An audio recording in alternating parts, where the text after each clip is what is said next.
Good morning, friends, devotees, ladies and gentlemen. Before we begin today's Sunday lecture, I have an important announcement for all of you. This year, again, we are planning to observe our annual Memorial Day program online. We will have a program from 9 a.m. to 12 noon on 31st May, Monday, that is Memorial Day. So from 9 a.m. to 12 noon on Memorial Day, Monday 31st, we will have an online program. The program includes music programs by our Vedanta Society of Northern California Women's Choir, and then an introduction by Swami Vivekananda. And after that, we will have two important presentations, talks. One by a well-known intellectual writer and a lawyer of Vedanta Society and a devotee of Vedanta Society of San Francisco, Mr. Bobby Coleman. He will give a presentation on the topic Universal Spirituality, a Lighted Path to Health and Peace. And after this, there will be a question and answer session, and devotees are most welcome to discuss certain topics that they may want to discuss with the speaker in the form of a Q&A, question and answer session. After this, there will be another music program, and that will be followed by a talk by Swami Tattvamayananda from 10:35 a.m. to 11:20 a.m. And the subject is Making Sense of Yoga in Difficult Times. This also will be followed by a Q&A, a question and answer session, and there will be concluding remarks after that. So please remember, this is a very important program. Every year we used to hold a grand in-person interfaith program followed by presentations and question and answer sessions, including devotees and friends in Ulima. For the last more than 30 years, we were holding, and we used to have interfaith programs. We used to invite delegates and representatives of different faith systems from different parts of the United States and abroad. But this year, unfortunately, we are not able to hold an in-person program. So we will have an online program, Memorial Day, 31st May, from 9 a.m. in the morning till 12 noon in 12 noon. That's all. And please remember, this program will be available for viewing at the following links: Zoom May 31st program, YouTube May 31st program, and you will get information about this Memorial Day event from our website svedanta.org. Today evening we are going to announce these Memorial Day events in our website homepage. Thank you. Namaskar. And then there is an important announcement about today's Sunday lecture. Today's Sunday lecture will be delivered by Swami Prapannananda Ji Maharaj. He is the minister of the Vedanta Society of Sacramento. He is one of the senior monks of the Ramakrishna order. And the topic of his lecture will be Lord Buddha and Swami Vivekananda. Most welcome. Thank you. We hope you will be able to join today's lecture program, and also, more importantly, the Memorial Day event from 9 a.m. to 12 noon on Memorial Day, 31st May, Monday. Thank you. Namaskar.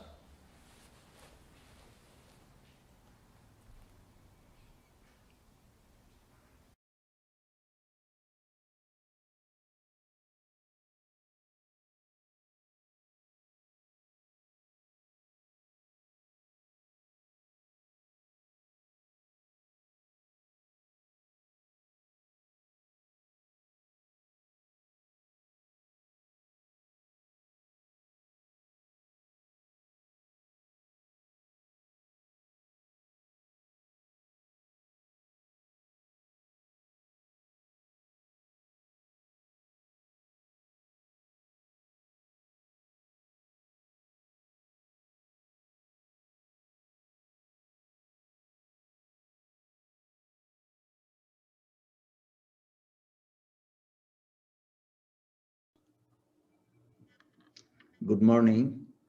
I thank Swami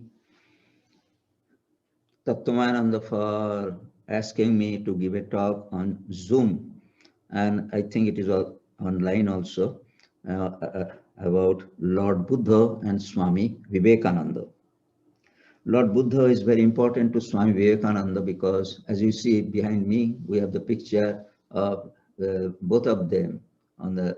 On my left side is Lord Buddha, on the right side is Swami Vivekananda. And in the same way, you also have in your shrine, in your auditorium, the images of Lord Buddha and Swami Vivekananda.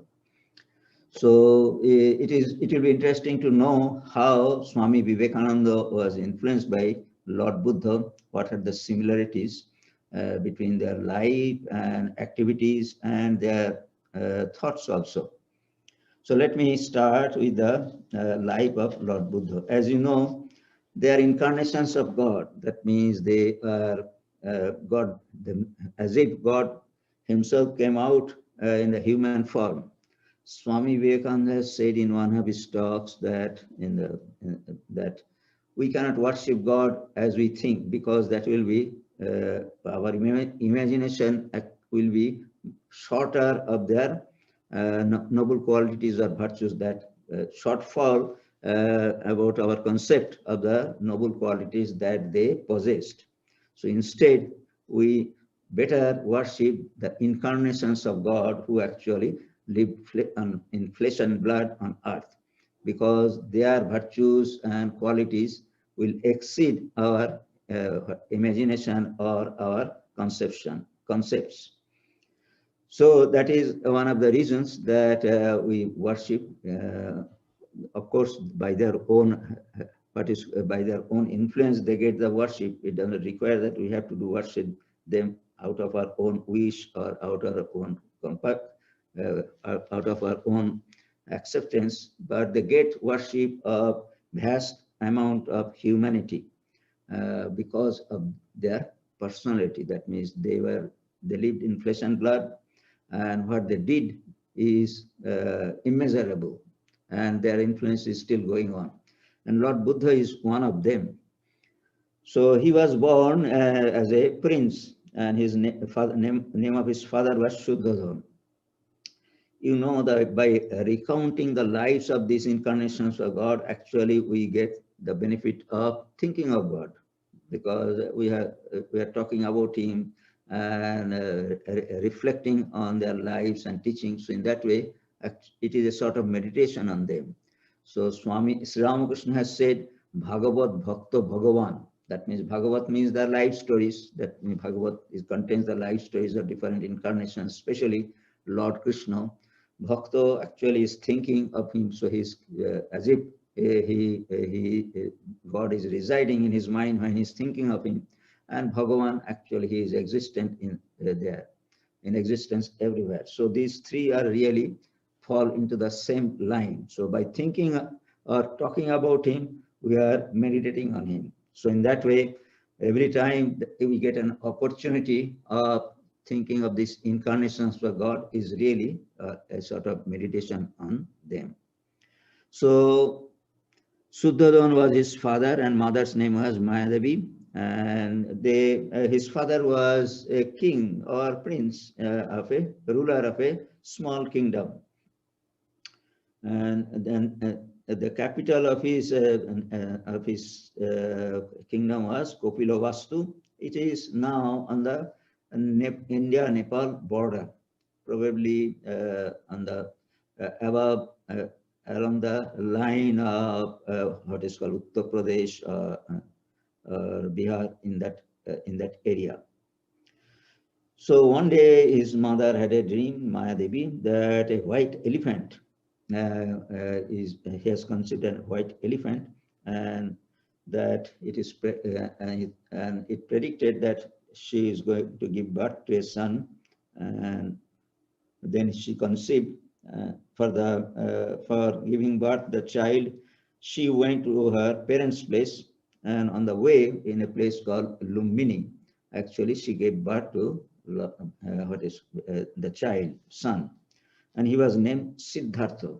Siddhartha means who is a perfect fulfillment. After giving birth, actually within 7 days, she passed on. And the responsibility of taking care of this young son was fell on Mahaprajapati, who was a distant relative of Mayadevi, that means Siddhartha's mother. And she also had given birth to a child. His name was Nanda. So what she did, Mahaprajapati, she took care, started taking care of Siddhartha and gave her own child to another lady who, and son's name was Nanda. As it was the custom, his father Shuddhavan asked one court pandit, astrologer, Asita, to cast the horoscope. And he consulted many other astrologers and ultimately came with the decision or their opinion that if he becomes a king, he will become a great king. That means titular king, an emperor. But there was a possibility, according to the horoscope, that he may renounce also. Renounce also means he may take to monastic life. And in that way, he will be a world redeemer. That means there also he'll be a very famous person. So these are the two alternatives that were there in the horoscope.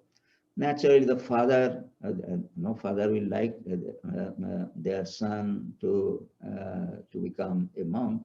So what he did, he actually made a sort of probably the comparison will be like a Disneyland type of place where different palaces were built and all sorts of amenities were arranged.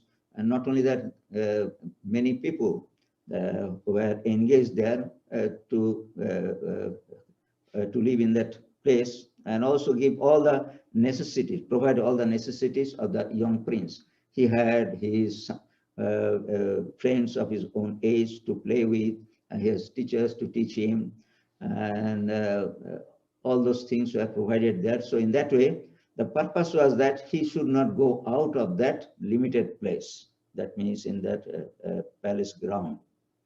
The reason was that if he sees the sorrow, Osita, that astrologer said that if he sees the sorrow, if he observes the sorrow of the world, probably he will renounce. So the father wanted to avoid that. In that way, he was kept in a sort of solitary, not confinement, but in a pleasure retreat, you can say, to grow up. So in that way, he grew up, and at the age of 16, he was given into marriage to a woman whose name was Jasodhara. And there he was living a good life, but around the age of 29, it so happened that he told his father that, well, you see that you want to make me your successor. So I need to know whom I shall really rule. That means who will be my subject. So I need to know them. And then his father thought that, well, it is a legitimate desire or legitimate demand that he needs to see the people outside. So what he did, he arranged with a charioteer. Charioteer in those days, they used to travel in chariot and made the people, that means he announced that this will be the route, and in this way the prince will come up to his palace and will see his subjects. So in that way, all along the road of his, where he will pass through, were made jubilant. That means every festivities were arranged, decorations were made, and people were lined up to greet him. In that way, everything was very positive and joyful. In that way, things were arranged so that the purpose was so that he doesn't see any sorrow, because Suddhodana knew that if he sees sorrow, probably his mind will change. So he went out with his charioteer. His name was Chandak.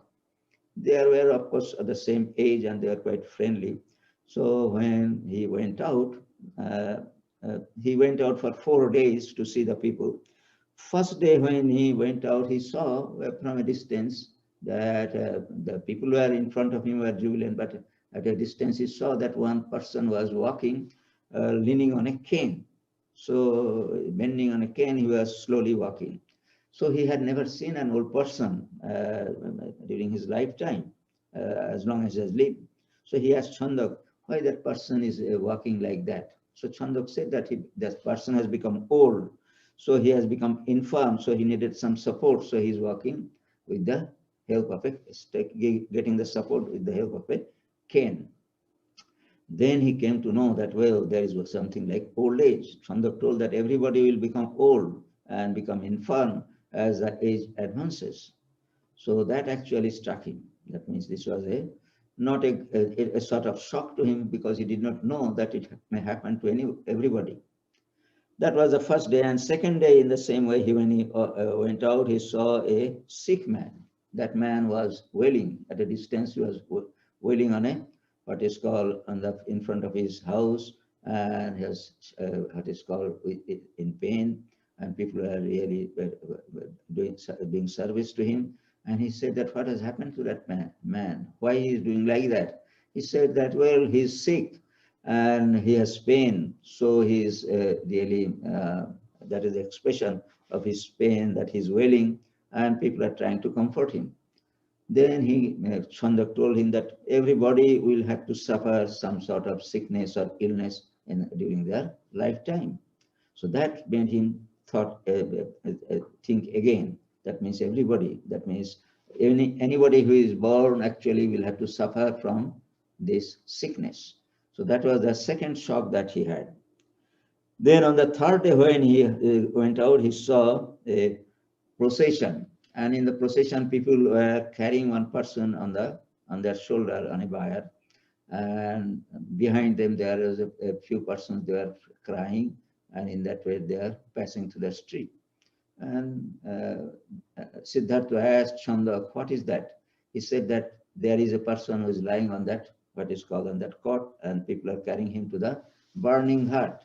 That means burning place, crematorium, and his family is actually following him, and they have lost him. He has died, so they are crying because of this separation. So then he came to know about that death is there. Chandak told that all persons who are born, all beings who are born will die someday. So that was the third shock that he had.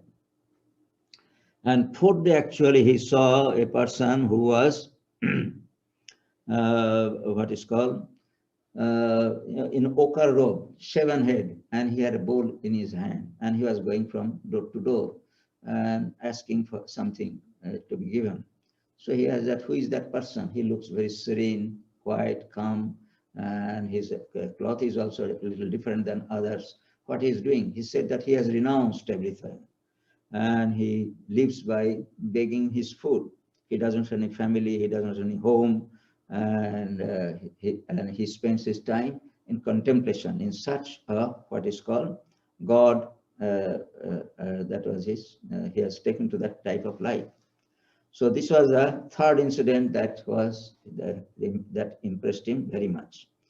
So in this way, these 4 scenarios and 4 days actually made a commotion in his mind. So he started thinking that, well, illness is there, what is called old age is there, then death is there. So people are always suffering. So where is the end of this suffering? So is there any end? So that question actually troubled him very much. And by that time, actually, his wife was just going to give a birth to a child, and his age was about 29 at that time. So after some time, a child was born, and at that moment, actually, he thought that now things are getting what is called, I'm getting entangled into the family life, but I have these problems in my mind. I need to solve these problems: old age, suffering, illness, and then death. All those things are there. People are always suffering. I have to find out a solution for that. Then he thought that if I take to the life of I renounce everything and take to the life of a monastic in search of the end of sorrow, probably that will be the best thing for me. And in that way, he renounced. On the day, one day when his wife was sleeping, so he just slipped out of his palace, with the help of this Chanda. That means he was a very reliable person. So they took one horse, and they rode that on that horse at the night, and all throughout the night actually they galloped out of the that kingdom and retired in a forest. And after coming to the edge of the forest, he asked Chandak to return with the horse, and he gave all his ornaments and valuable dresses to him, said that he will give all those things to my father and tell him that Siddhartha has renounced for the sake of finding a solution for the end of suffering of humanity. He just tell him. And Chandas was very much flabbergasted, so he wept because the prince was going away. But he was order bound because he was just an employee. So he returned, and Siddhartha actually took to the forest road and started finding a teacher.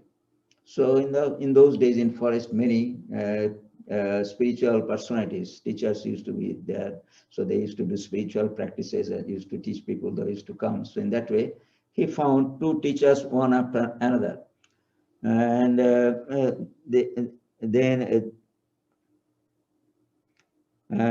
then he approached them, but unfortunately, both of them were not. He did not find them really suitable for him. And then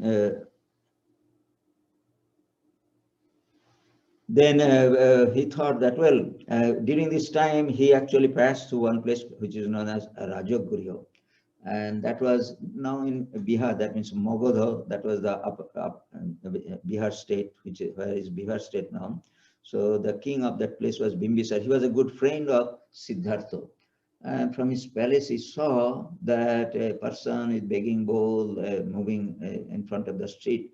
He was curious. He could not recognize him first, so he called him. And when he came to him, he saw that, oh, it is what is called Siddhartha Gautama. So he said, what has happened to you? Why you are in this attire? He said that, well, I have renounced everything in search of what is called finding a solution for the sorrows of humanity. So Bimbisar said, are you mad? That means he was friendly. He said that, well, if you do not like your own, what is called, your kingdom, why don't you come here? I shall share my kingdom with you, and we shall happily live together. Give up all those, what is called, bizarre ideas that you have in your mind. So Siddhartha said, no, what I have decided, I have taken a vow to find it, and then actually I shall return.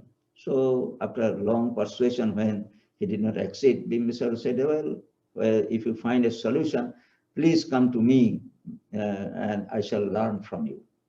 So he actually left that place, and there were some philosophers with whom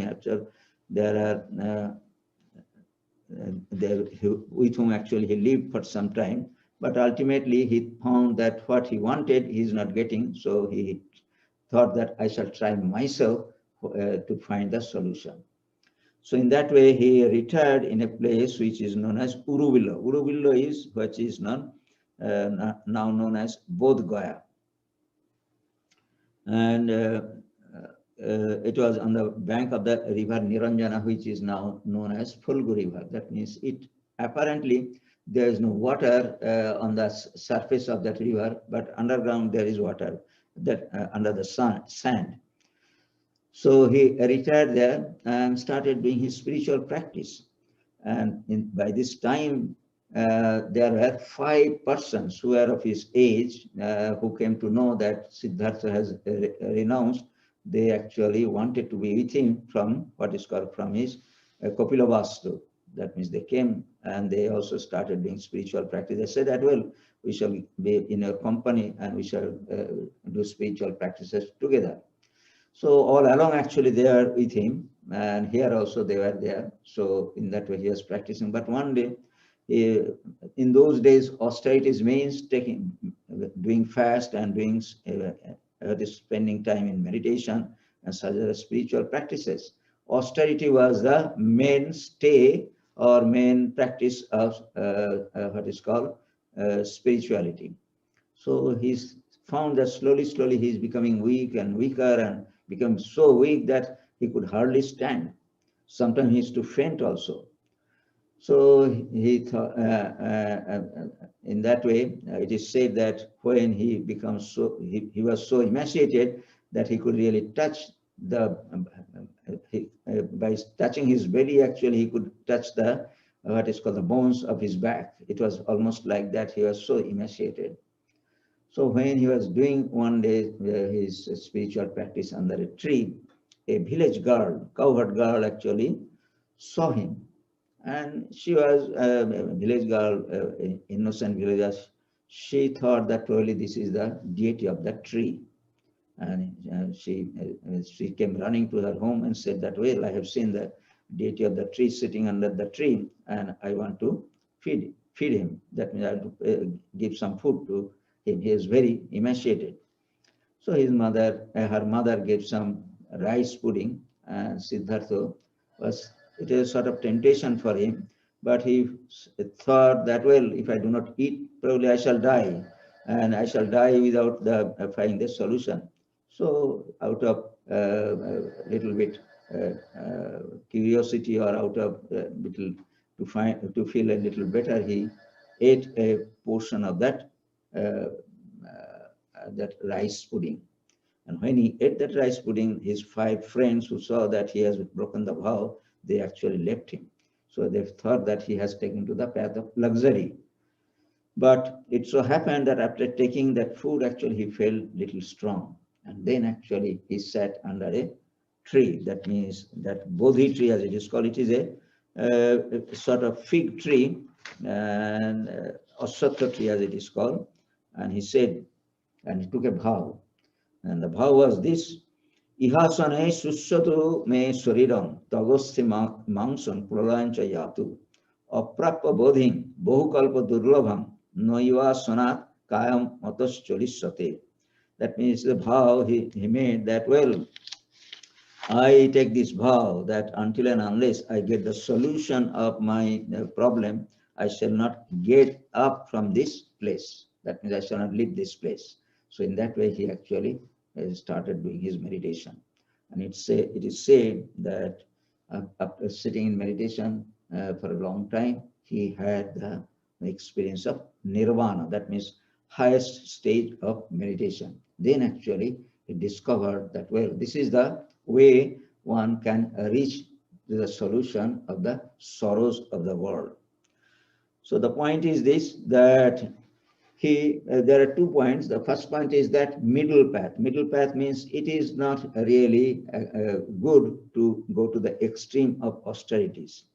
And at the same time, it is that you have to be a little comfortable, and then actually you can do your spiritual practices much better, and that is more useful. And in that way he discovered.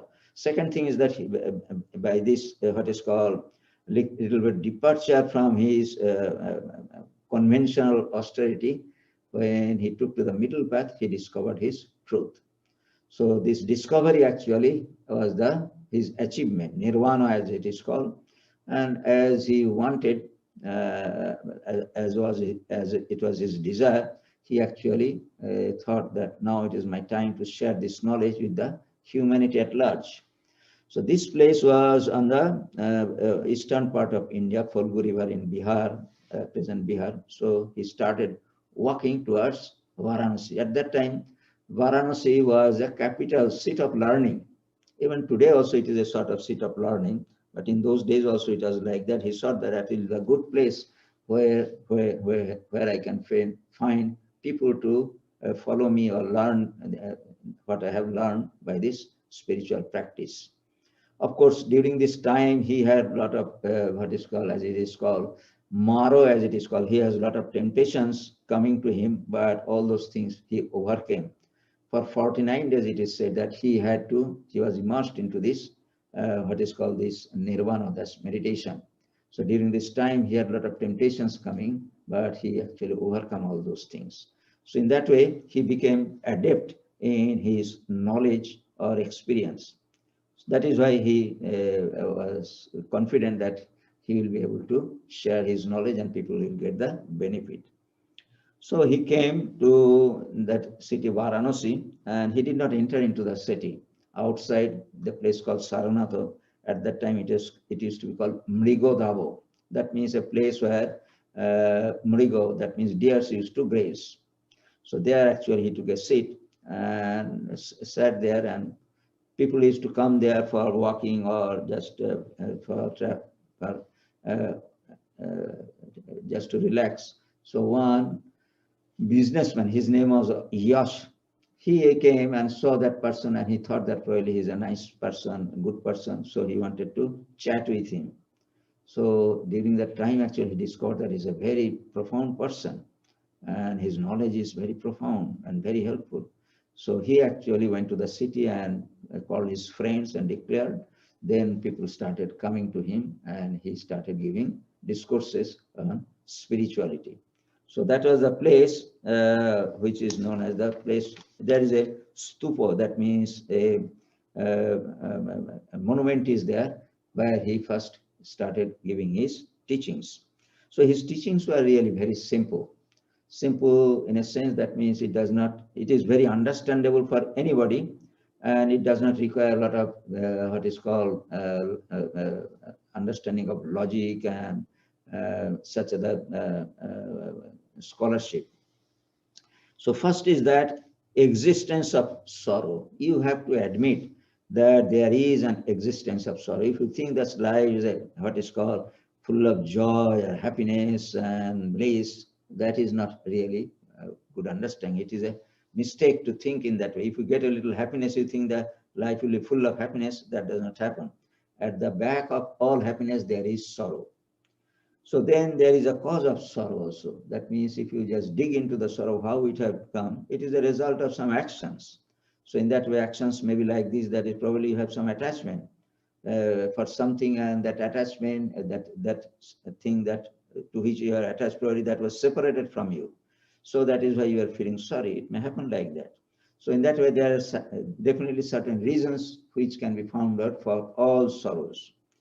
So then there are causes of sorrow. Then actually he said that there is a cessation of sorrow. There is, by doing spiritual practice, we can really get rid of sorrow. And also there are ways of cessation of sorrow. That means there are method. Sorrows will end. That is also a sort of what is called knowledge, or that he had found. So naturally he is confident to say that there is an end of sorrow, and if you strive to do that, that is the path, ways of cessation of sorrow. So in that way, there are four cardinal truths that one has to know. First is that existence of sorrow, cause of sorrow, cessation of sorrow, and ways of cessation of sorrow. Then he said that there are four paths that are there by practicing which one can get rid of sorrow. Sorrow will cease. Right views, that means you must seek to know the truth about the world and God. That means you have to know what is the nature of this world. That means everything will perish. There is no doubt about that, and you also die. Righteousness, right aims, that means to what is called to think of higher thoughts. Think of God. Of course, in Buddhism, there is no God, but there is what is called spiritual bliss. So in that way, every thought and word, we have to think that it exists. Then right speech, you must say only that which is true and kind. In speech also, speech is one of the greatest, what is called expression or exposition that we always use. Work is there, sight is there, but speech by which actually we interact most. So he said that we have to be careful and we have to train ourselves so that we can speak true things and also kind things. Then there is good conduct which is that by which actually we do not have friction with others, and it will bring happiness to yourself and others. Then there is right occupation. There are many occupations. Some occupations actually bring joy, some occupations actually bring sorrow also.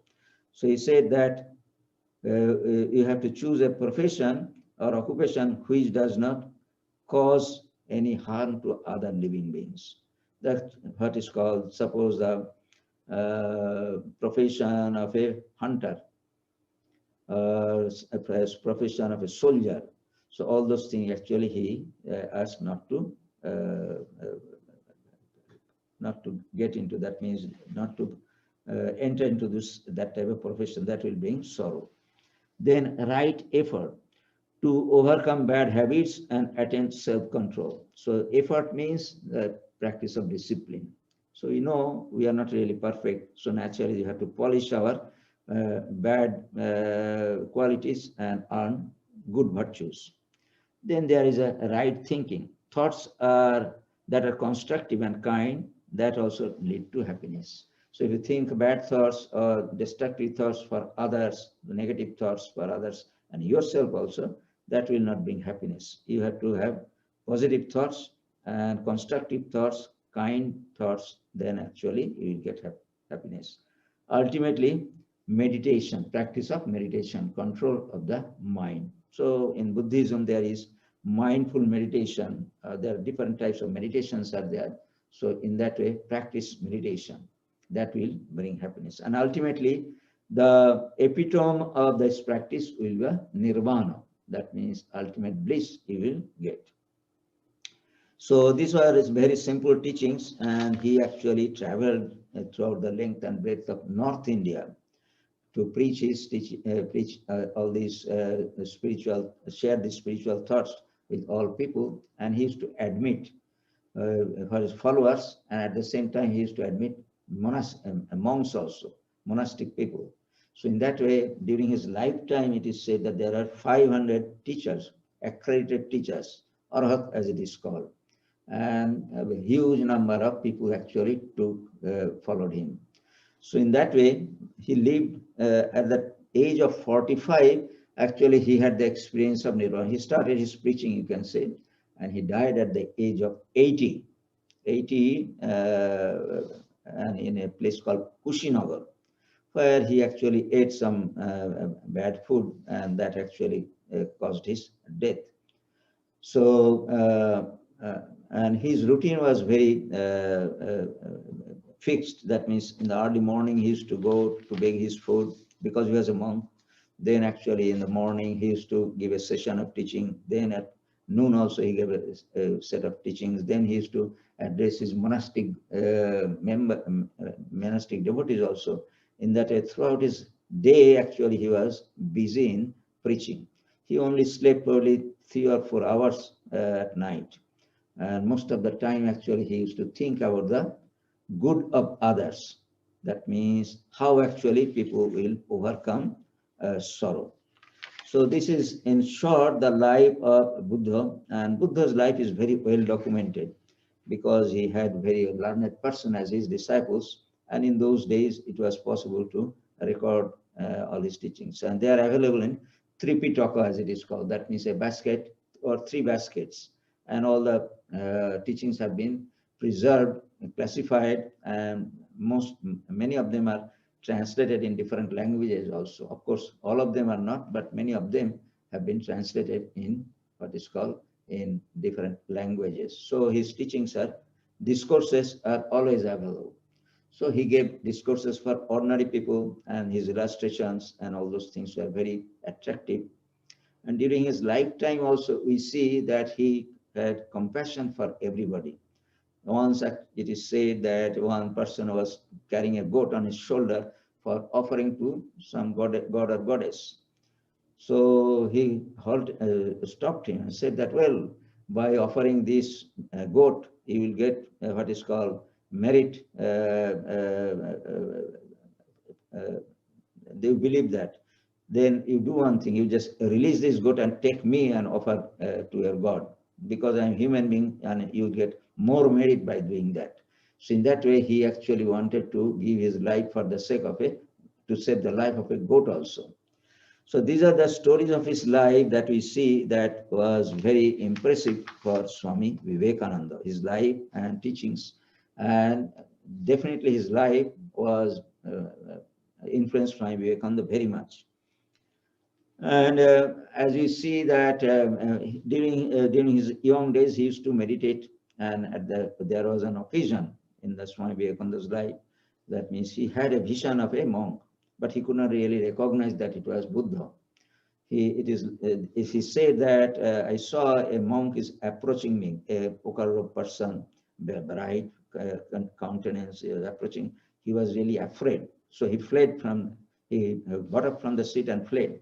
And then again, when he came back, he saw that person has gone away. So he was upset. He was later on. He actually thought that probably it was foolish it was foolish on his part to live at that moment, because probably he was Buddha. And we see that once during the time of meeting with Sri Ramakrishna also, we see that he one day, out of the great emotion of renunciation, he left in Kasipur. When Sri Ramakrishna was ill in Kasipur, one day he left with other two brother disciples, and for this Bodh Gaya, for meditation. And there also he had a great emotion. That means emotionally he was very much disturbed. That means he was very much influenced by the thought of Lord Buddha. And that also, probably he had the vision of Lord Buddha at that time. That was his emotion. And the reason is that Swami Vivekananda always thought Buddha never thought about his own emancipation. That means he never thought that I shall get liberation, but he actually thought that for the good of others, irrespective of his own anything that happens to me. So in that way, he has completely what is called completely and most convincingly was unselfish person, very full of unselfishness. That was the characteristic of him which attracted Swami Vivekananda very much. So he said that if there is one person in this world who was completely unselfish, it was Lord Buddha. There was none like him in unselfishness. So Swami Vivekananda, as you know, that traveled throughout the length and breadth of India. Then actually he actually saw the poverty and what is called sorrows of people, sick, sorrows without education. So he said to Swami Turiyananda during an itinerary time that I vividly remember some remarks. Swami Turiyananda said, he said, I am still unable to understand anything of your so-called religion, but my heart has expanded very much and I have learned to feel, believe me, I feel intensely indeed. So in that way, actually, he felt for the poor people of India, and out of compassion, he thought that it will be ridiculous to teach religion to ordinary people in this stage. First, we have to really give them food and education and health. Then actually it will be appropriate to teach them. Otherwise, teaching of religion to such people will be a mockery. So that is the spirit that he got from Lord Buddha. So there are many incidents that we see. So they came from the same caste, if you call it. We do not talk about caste. That means in the what is called warrior caste. Buddha was a prince, and Swami Vivekananda also came from Kshatriya caste. And he was very compassionate from his childhood. Swami Vivekananda, we see that he used to give away to alms and all those things to poor people, and not only their clothes and all those things. He used to throw away from the what is called from the widow for poor people who begged. So in that way, compassion was at the bottom of his heart always.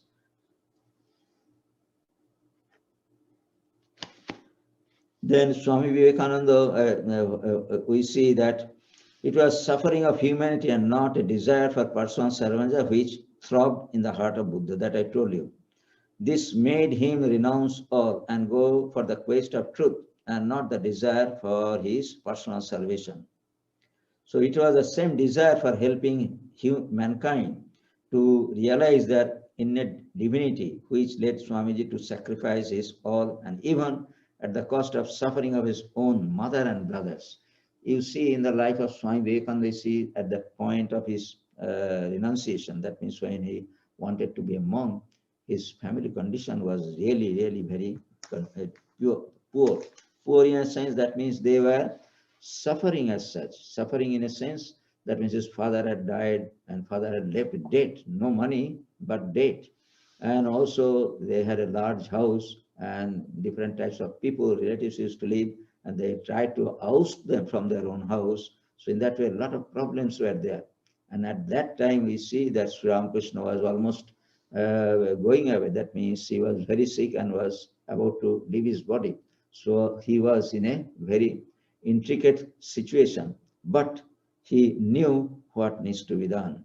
So he said that even at this moment, when I was supposed to take care of my family, actually I decided, no, I shall do something for the suffering humanity. So he says that even at the cost of the suffering of his own mother and brother, and renounce the world. So in a letter, actually, he once, there was a devotee or admirer of Swami Vivekananda who was in Junagadh in Gujarat. His name was Haridas Viharidas Desai. He was a Diwan of Junagadh. He wrote, so on the one hand, my vision of the future of Indian religion and that of the whole world, my love for millions of beings sinking down and down for ages with nobody to help them, nay, nobody with even a thought for them. On the other hand, making those who are nearest and dearest to me miserable. I chose the former. So sacrificing his family, he actually plunged into a spiritual life and trying to find out a solution for this suffering humanity around him.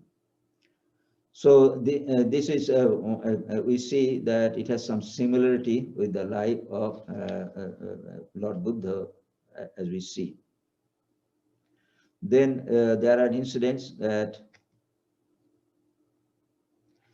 Swami Vivekananda, as I told you, that he had the opportunity of going to Bodh Gaya when Sri Ramakrishna was sick, and he went there with Swami Shivananda and Swami Abhedananda, if I remember correctly. And in that way, they did meditation, and afterwards they returned.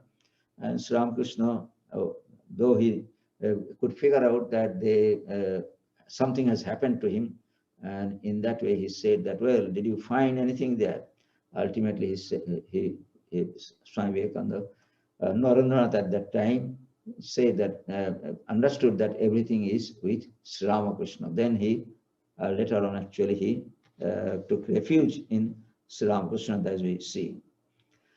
So during his lifetime, we see that he had he always, especially in India, we see that he wanted people to work for the poor people. And not only that, whenever he met wealthy person, a prince, such a person, he used to open up and used to say that you do something for these poor people. They are just sinking and sinking, and you are living in a luxurious life. That he was not very successful in that. So some people suggested, some friends suggested that you better go to West, go to the West. And at that time, he came to Parliament of Religion in this country. And naturally, his mind was to get some money here from here to start some work in India. With that intention, actually, he came. But coincidentally, he actually preached Hinduism in this country, and ultimately he returned and started this Ramakrishna Mission. So that organization for the helping the people with the objective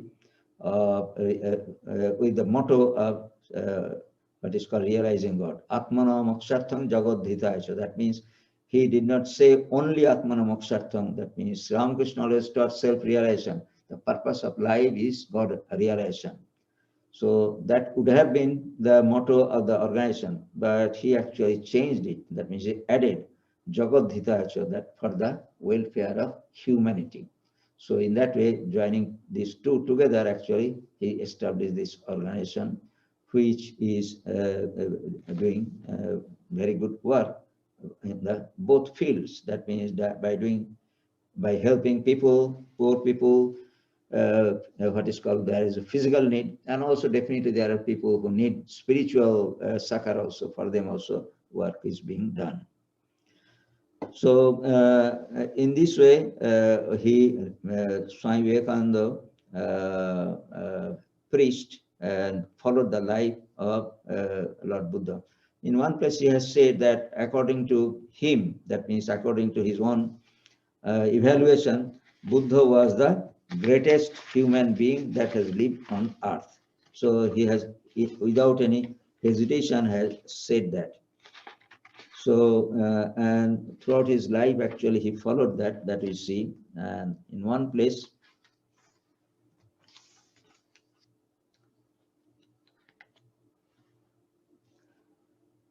that towards the end of his life, we see that he had one devotee. A devotee means he was really organizing a parliament of religion type of big, what is called, gathering in Japan. And he came to meet Swamiji, to invite him. And Swami Vivekananda at that time actually was sick in a sense.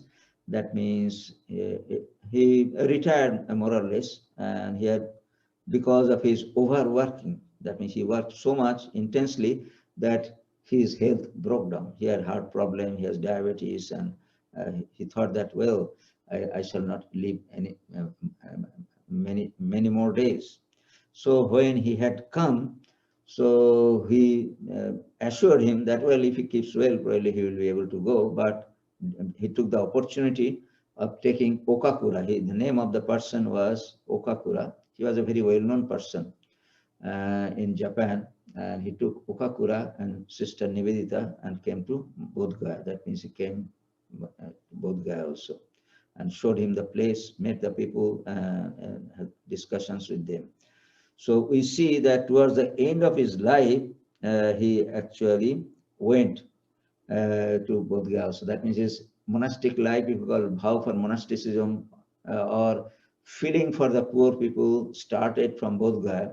And also his last pilgrimage was also in Bodh Gaya.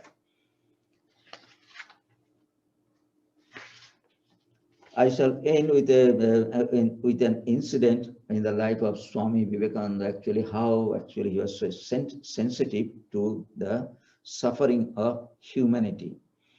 So the story is like this: that he was sleeping in his room in Dakshineshwar, in Belur Math. There is a place, there is a room where Swami Vivekananda actually spent his it is called.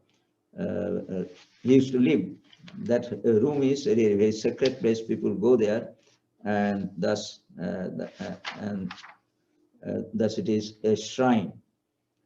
So his heart became so sensitive that this is a story that was recounted by Swami Vivekananda. Towards the end of his life, he had planned a big temple in Belur Math, and he commissioned Swami Vivekananda, who was a civil engineer, to make a drawing of that, and he approved of that drawing, though he did not see the what is called the plan to materialize. But Swami Vivekananda was there, and he loved Swami Vivekananda, and he loved Swami Vivekananda very much. So he was serving him towards the end. So it is said, Swamiji had indeed become one with Buddha and with Ramakrishna, with the whole universe. That means his heart was so large that he encompassed all those together. There is an incident which was told by Swami Vivekananda. And he said that, well, he was compassionate like Buddha, and this story actually illustrates that. The story is this: Swamiji had come out. Swamiji had come out of his room at Belur Math, walking up and down on the veranda at about 1 o'clock at night. One night he was sleeping, and Swami Vivekananda was also in another room adjoining his room. But he found that Swami Vivekananda woke up, got up from his bed and walking in the veranda at 1 o'clock in the early morning. So Swami Vivekananda Maharaj saw him walking at 1 o'clock at night. He went to Swamiji and asked whether he was not getting sleep. Swamiji told him in reply, well, patient, his nickname, Swami Vivekananda's nickname was patient. So, well, patient, you see, I was sleeping soundly, but suddenly I was shocked. I thought somebody gave me a jerk, as it were, and I woke up. There must have been some catastrophe somewhere, resulting in human suffering, and that woke me up. So he said that I felt a jerk. That means somebody has kicked me, and I woke up, and I felt that there must have been intense suffering somewhere suddenly. So he told him like that. Vignananda Maharaj, hearing this, laughed within himself, thinking it rather unnatural to accept. That means probably he thought that, well, it is a bizarre experience of Swamiji. Somehow, he got up from the bed. That means he could not sleep, so he is making a story, or probably he had this type of dream. But next morning, he found in the newspaper that there was a volcanic eruption, earthquake somewhere near Fiji Island. And as a result, there were great human suffering. That means large number of people actually died by the eruption of the volcano and earthquake. Vignananda Maharaj said he was surprised to find that a catastrophe of that kind, which happened 5,000 miles away from Kolkata, could disturb Swamiji's sleep. His nervous system, that means he's saying that his nervous system seemed to be much more sensitive than seismograph. So he thought, he was an engineer, so knew all those things. To those who knew him intimately, he indeed appeared as Buddha, reborn for modern times. That is the conclusion. That means Swamiji became so sensitive to human suffering that he could not sleep even when there was a catastrophe and suffering at such a long distance. So in this way, you can see that as if Swami Vivekananda was an incarnation of Lord Buddha, and that is an idea. But Swami Vivekananda himself has said that if he had not come to Sri Ramakrishna, he would have followed the path of Lord Buddha. He was his chosen ideal. That means he always worshipped him as long as he lived. So I thank you very much for giving me an opportunity to talk to you.